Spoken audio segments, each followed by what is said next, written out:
গণভোটের পক্ষে প্রচারণা জোরদার করতে 238টি সংসদীয় আসনে দলীয় প্রচারকের নাম ঘোষণা করেছে এনসিপি। ঘোষণার পরপরই এসব আসনের প্রচারকরা মাঠ পর্যায়ে কার্যক্রম শুরু করবে বলে জানিয়েছে দলটি। 23 জানুয়ারি রাতে রাজধানীর বাংলা মোটরে এনসিপির অস্থায়ী কার্যালয়ে আয়োজিত এক সংবাদ সম্মেলনে দলের নির্বাচন পরিচালনা কমিটির চেয়ারম্যান ও মুখপাত্র আসিফ মাহমুদ সজীব ভুঁইয়া আনুষ্ঠানিকভাবে প্রচারকদের নাম ঘোষণা করেন।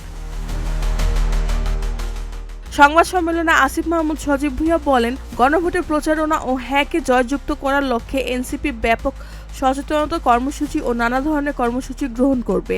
গণমাধ্যমের সহযোগিতা কামনা করে তিনি বলেন, আমরা প্রত্যাশা রাখবো আপনারা আমাদের এই কর্মসূচিগুলো কভার করবেন এবং দেশের মানুষের কাছে সেগুলো পৌঁছে দেবেন।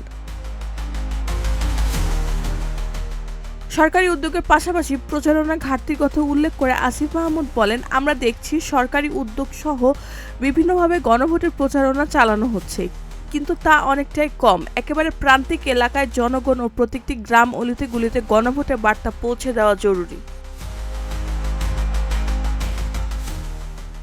তিনি বলেন, সচেতনতা বাড়ানোর লক্ষ্যে এনসিপি শুরুতে 270টি আসনে গণভোটের প্রচারক নিয়োগের সিদ্ধান্ত নেয়। তিনি আরও বলেন, আজ আমরা তার অংশ হিসেবে 238টি আসনে গণভোটের প্রচারকের নাম ঘোষণা করছি। নাম ঘোষণা হওয়ার পর থেকে তারা নিজ নিজ আসন থেকে কার্যক্রম শুরু করবেন।